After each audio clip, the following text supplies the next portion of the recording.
Mu buzima bw'abenegihugu hariho ibibazo byinshi kuko turiko tuva habi tuja heza. Mu buzima bw'abenegihugu hariho ikibazo gihanze igihugu kandi abantu benshi batabona, igwirirana ry'abantu. Nimwamubona hari amatati mu miryango, mu matongo, ntimurondere ngo biva hehe.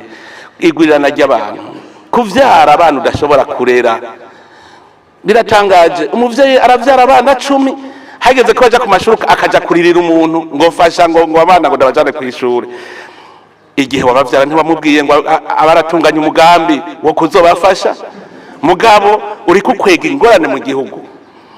Rero iki kibazo c'igwirirana ry'abantu ni kibazo tugomba kugirira politiki kwiye, aho bukera duhejeje rusasuma kuko turiko turategura rusasuma y'abarundi bose, aho bukera tukabona aho rero hazofatwa ingingo zitari nke. Mwe muravyitegurira kuko tukabandanya uku. Nimwiyumvire, Imana ikire mu Burundi yariza abantu bazobukwira, none twaramaze kuburengera, twarengeye Burundi, twararurengeye.